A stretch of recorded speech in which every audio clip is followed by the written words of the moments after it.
The Fall of the House of Usher and Gregg Shorthand, 1923.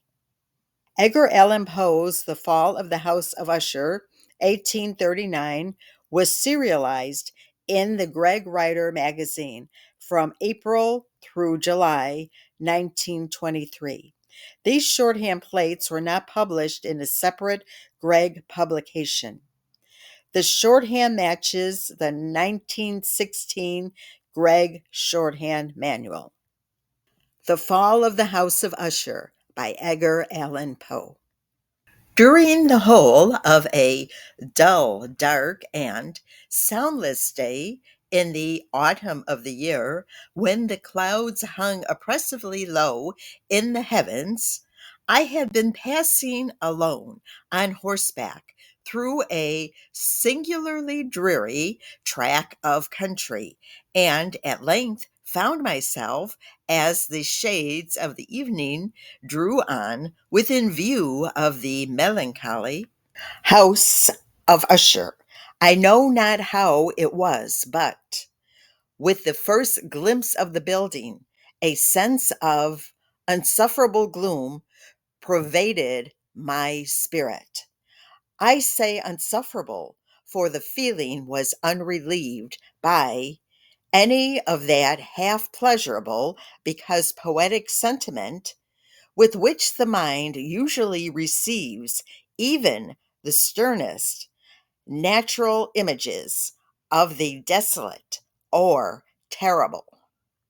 I looked upon the scene before me, upon the mere house and the simple landscape features of the domain, upon the bleak walls, upon the vacant eye like windows, upon a few rank sedges, and upon a few white trunks of decayed trees, with an utter depression of soul which I can compare to no earthly sensation. More properly than to the after dream of the reveler upon opium, the bitter lapse into everyday life, the hideous dropping off of the veil.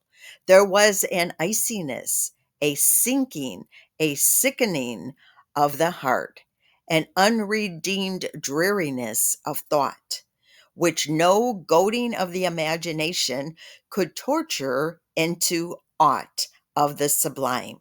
What was it? I paused to think. What was it that so unnerved me in the contemplation of the house of Usher?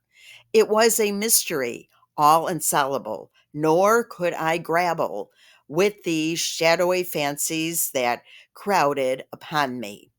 As I pondered, I was forced to fall back upon the unsatisfactory conclusion that while beyond doubt there are combinations of very simple natural objects which have the power of thus affecting us, still the analysis of this power lies among considerations beyond our depth.